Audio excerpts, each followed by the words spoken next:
छोटे से कस्बे क्रीकवुड के पास एक रहस्यमयी जगह थी, शैडो वैली। लोग कहते थे कि वहां रात को अजीबो गरीब प्राणी घूमते हैं।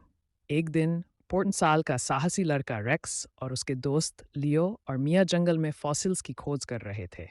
तभी उन्हें एक विशाल पंजे का निशान दिखाई दिया। रेक्स ने चौंकते हुए कहा, यह किसी भी डायनासोर का नहीं हो सकता। ये तो किसी राक्षस जैसा लगता है। तीनों दोस्तों ने उस निशान का पीछा किया और खुद को शैडो वैली के मुहाने पर पाया। हर कदम के साथ जंगल गहरा और रहस्यमयी होता जा रहा था। मिया ने डरते हुए कहा, मुझे लगता है हमें वापस जाना चाहिए। लेकिन रेक्स ने मुस्कुराते हुए जवाब दिया, अगर हम यहाँ से वापस गए तो कभी ये रहस्य नहीं सुलझा पाएंगे। शैडो वैली के अंदर का नज़ारा उनके कल्पना से परे था। चारों तरफ अजीब और अद्भुत प्राणी थे, पंखों वाले, चमकदार आंखों वाले और बड़े बड़े दांतों वाले जीव। लियो ने अपनी डायरी में नोट्स बनाते हुए कहा, यह तो किसी फैंटेसी दुनिया जैसा लग रहा है। मिया डर और हैरानी के साथ पास खड़ी थी, लेकिन रेक्स की आंखों में सिर्फ रोमांच झलक रहा था। तभी एक बड़ा और चमकदार नीले रंग का रैप्टर जैसे सामने आकर खड़ा हो गया। उसकी आंखें सीधे रेक्स पर टिकी थीं।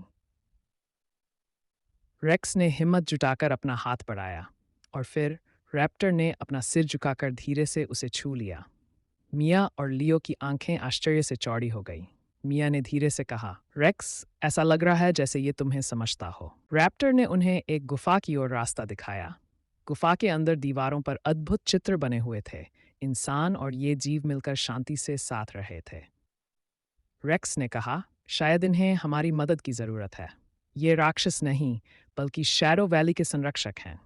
हमें इनकी रक्षा करनी होगी। अब रेक्स, लियो और मिया ने शैडो वैली का राज छुपाने और इन जीवों की सुरक्षा का जिम्मा ले लिया था। तीनों दोस्त शैडो वैली के एकमात्र गार्जियन बन गए। रेक्स ने मुस्कुराते हुए कहा, ये जगह अब हमारी जिम्मेदारी है। शैडो वैली और उसके जीवों का रहस्य दुनिया से अब भी छुपा हुआ है, लेकिन कुछ रहस्य हमेशा रहस्य ही रहने चाहिए। कहानी की शिक्षा, कभी कभी जो चीज़ें डरावनी या अलग लगती हैं, उन्हें सिर्फ समझने की ज़रूरत होती है। सच्ची बहादुरी वही है जो आपसे जुड़े हुए लोगों और चीज़ों की रक्षा करने में दिखाई देती है, और उन रहस्यों को संभाल कर रखने में जो आपके नहीं हैं।